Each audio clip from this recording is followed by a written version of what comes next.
वर्ष नागेकोमा जुन एजको भयो नि हुन्छ मलाई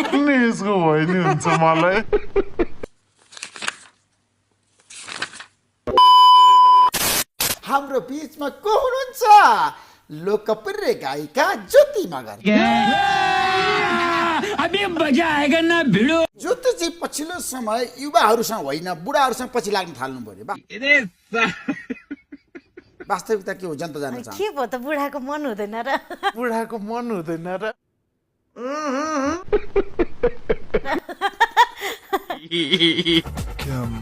मौज मस्त भन्नुहोस् न जनतालाई। हजुर 24 घण्टामा 8 घण्टा काम 8 घण्टा मोज मस्ती। समझ रहे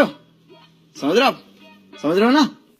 मौज मस्ती गर्न तपाईँ कहाँ कहाँ जानुहुन्छ? कुन कुन ठाउँ मन पराउनुहुन्छ? म त कहीँ पनि जान्छु। म अहिले भएको मलाई यही पनि मोज भइरहेछ। अहिले तपाईँले हेरिरहेको सर्लक्क ज्यान परेको रिक्सिदालाई हेरिरहेको छु। म आँखा सेकिरहेको छु।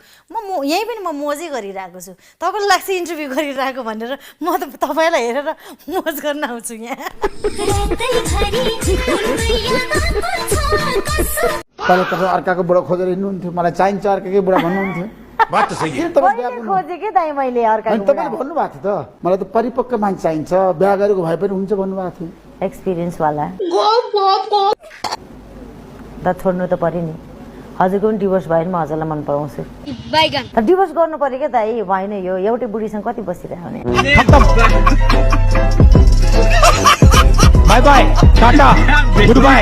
सिजन 1 र सिजन 2 मा चाहिँ हजुरले के डिफरेन्स पाउनु भयो? खबर त सबै ठिकै छ, उस्तै छ।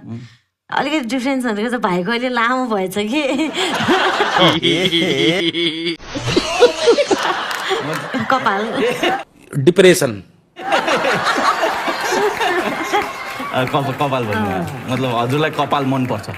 मलाई त लामो कपाल त मन पर्दैन, जाको भए पनि जस्तो दाढीहरू काखीमा छातीमा लगायत विभिन्न। अभी मैं गाली नहीं दे सकता। नहीं गाली नहीं देना।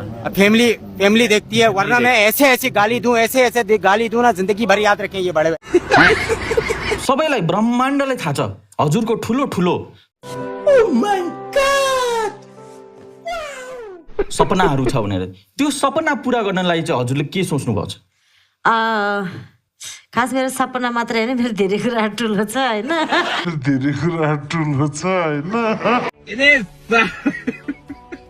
कहिले माया उठी उठी कहिले माया बसी, कहिले माया उठी उठी कहिले माया बसी।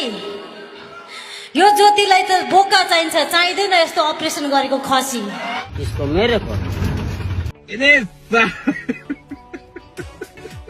जस्तो आयो त्यस्तै हजुरहरूलाई प्रस्तुत गरिहाले। अब केटाकेटीहरूले आफ्नो रहर पुरा गर्नको लागि खोलेको च्यानल हो, सब्स्क्राइब चाहिँ गरिदिनु होला, धर्म हुन्छ।